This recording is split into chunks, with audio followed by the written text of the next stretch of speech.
kaibigan, sa araw na ito ay maririnig po ninyo ang testimonya ng isang nilalang na nais ibahagi ang kanyang kwento upang kapulutan ng aral. Siya po ay si Carmela. Magandang araw sa inyong lahat. Ako po'y isang guro at byuda na sa kasalukuyan. Napakasakit sa isang ina ang siya ay mabigo sa kanyang mga supling. Ganun pa man, hindi dapat sukuan ang kabiguan. Mga kaibigan, pakinggan po ninyo ang aking buhay.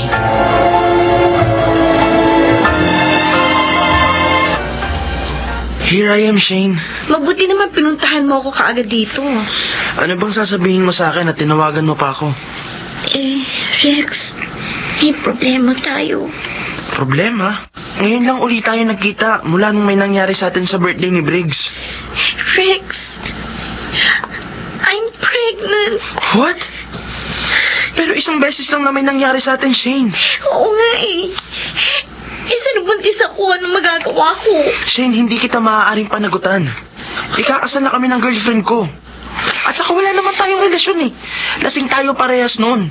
Kaya may nangyari sa atin. Anong gagawin ko? Kung gusto mo, ipa-abort mo yan.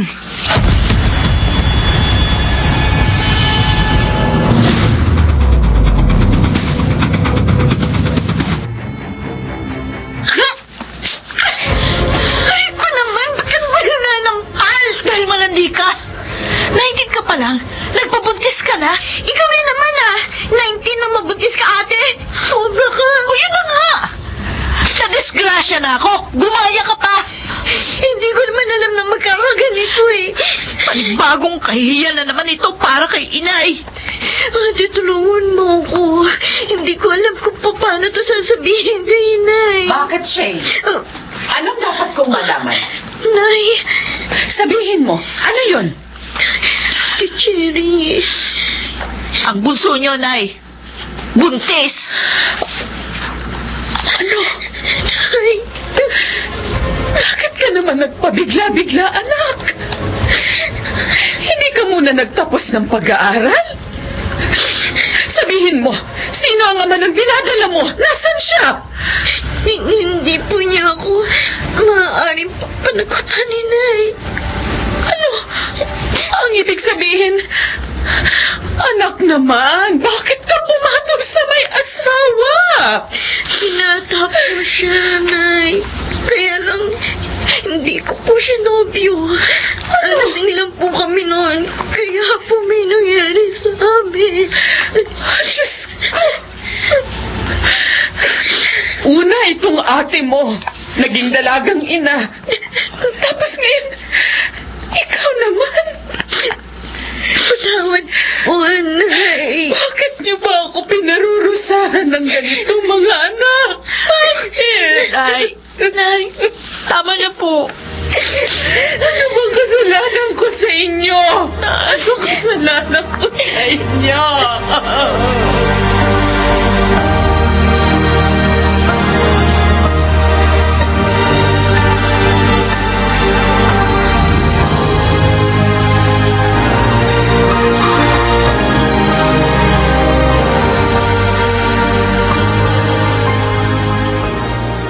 Sabi ko na may problema kang mabigat. Kaya dito ka gumawa ng lesson plan mo sa bahay namin. Saan ba ako nagkamali sa pagpapalaki sa mga anak ko, Kuya Gaspar? Minahal namin sila ng kanilang ama. Binusog sa pangaral.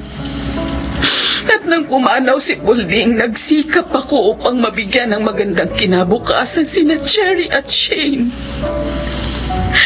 Pero bakit ganito pa ang ginawa nila? Bakit nila ako binigo? Wala kang pagkukulang. Sadya lang may mga kabataan na mapusok at matigas ang ulo. At nagkataong kabilang sa kanila ang mga anak mo. Kuya. Ano ngayon ang plano mo para kay Shane? Sa kabila ng lahat, pag-aaralin ko pa rin siya.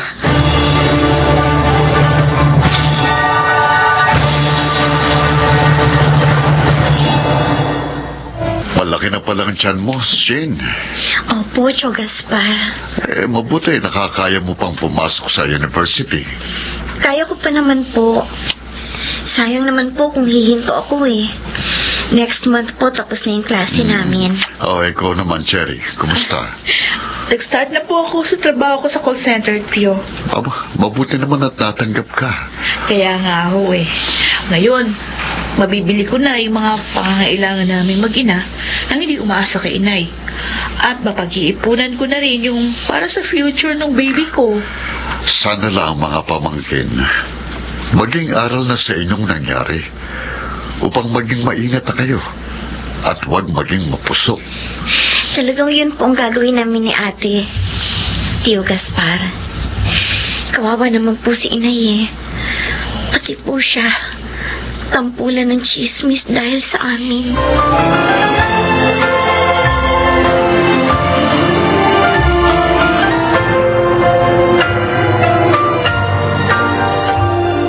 Napagod ka ba sa pagtuturo, Ma'am Carmela?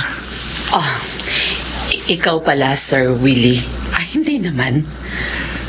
Bakit malungkot ka kaninang bago kita kinausap?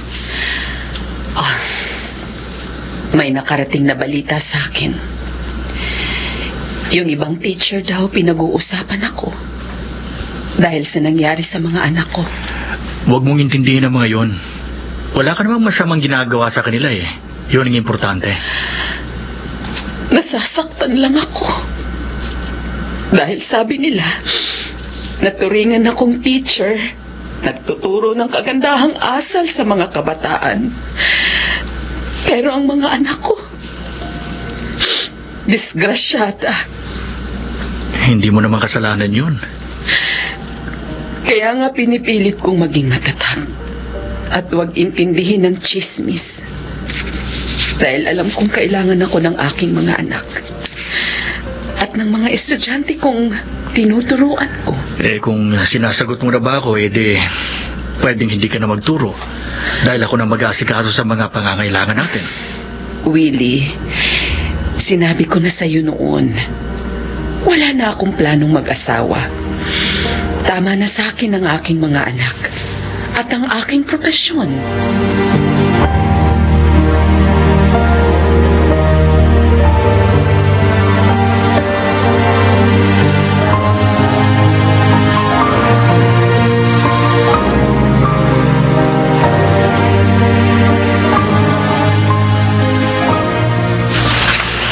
Cherry, ang dami mo yatang pinamili.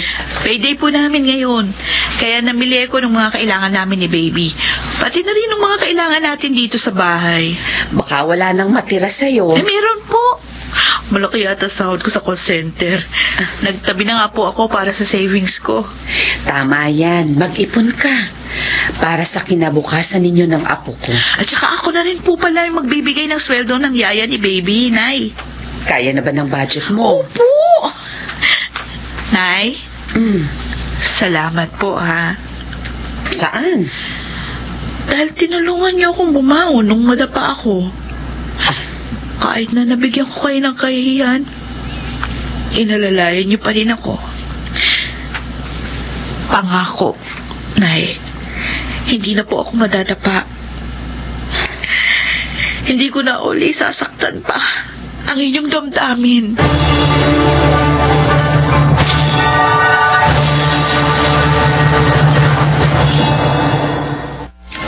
Aba, ang tataas ng grades mo, Shane. Tuwan-tuwa nga si inay na makita ang class guide ko, ate.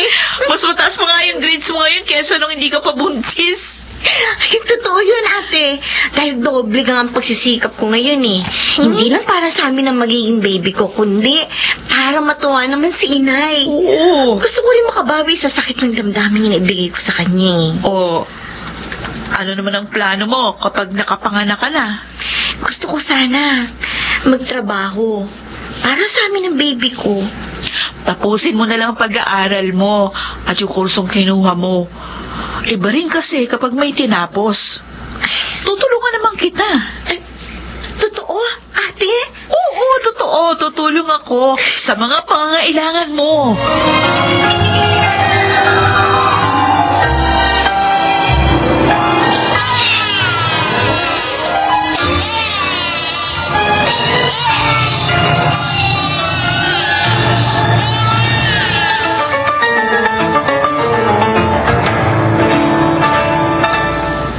Napasyal ka, Willie.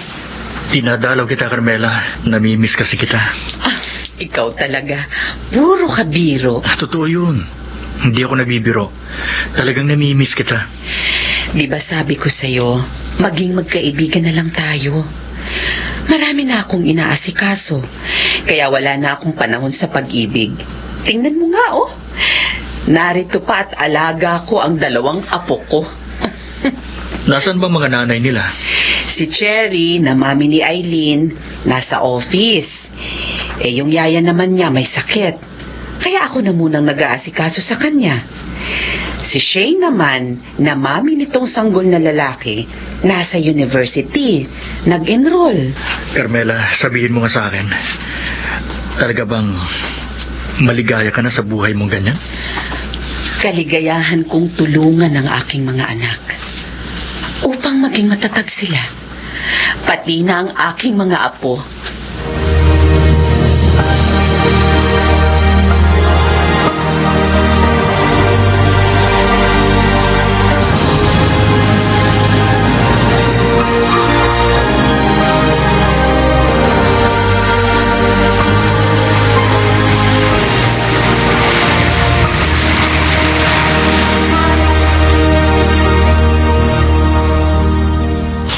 Niyo namang handang magkapatid. Sabi po ni ate, Tio Gaspar, okay lang daw po yan. Para kasya po sa atin lahat. Hindi sobra-sobra pa yan eh. Hindi nga po alam ni Inay na may handaan ngayong graduation ni Shane. Ang alam lang po niya, kakain lang po kami sa restaurant. Bakit nga ba hindi niyo ipinaalam? Kasi Tio Gaspar, may sorpresa kami kay Inay mamaya. Sorpresa? Opo. Anong sorpresa?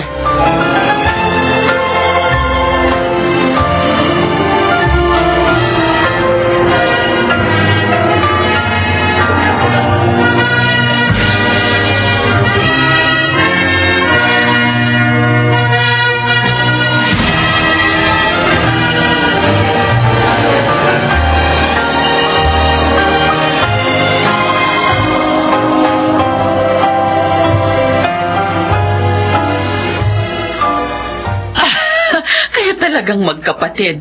Sinurpresa niyo ako. Kaya pala ayaw niyo magpunta tayo sa restaurant. May handaan na dito sa bahay natin. Kasi Nay, ayaw na po namin na mapagod at gumastos pa kayo. Kaya kami na lang ni Shane ang nagayos na lahat. At may isa pang sorpresa para sa inyo, Nay. Heto po. Oh, bakit may inilabas siyang medalya mo, Shane? Para po isabit sa liig ninyo. Oh, Kasi po, Inay, kayo po talaga ang dapat nabigyan ng medalya. Hindi lamang para sa pagiging mabuting guro, kundi higit sa lahat, sa pagiging kulirang ina.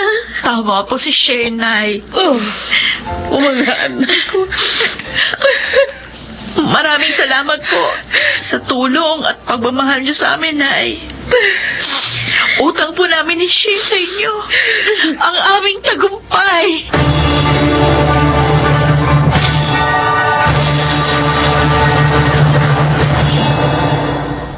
Yun na ang pinakamaligayang sandali sa aking buhay. Pagkat matapos ang bagyong dumaan sa buhay ko, ay nakita ko ring nagtagumpay ang aking mga anak. Sana ay may napulot kayong aral sa aking inilahad. Ako si Carmela, isang ina, at ito ang aking buhay. Ang mga bituin ng radyo na nagsiganap sa ating kasaysayan ay sina Jenaline de la Cruz, Rosana Villegas, Chiquit del Carmen Amor, Phil Cruz, Maynard Landicho, at Angelo Alcantara. Naglapat ng angkop na tunog Jerry Mutia, Sa musika ni Buboy Salonga, supervisyong teknikal Eric Lucero at Bong Muyar. Ito'y mula sa panulat ni Thelma Corporal Alcantara. Direksyon Salvador M. Royales. Ito ang aking buhay.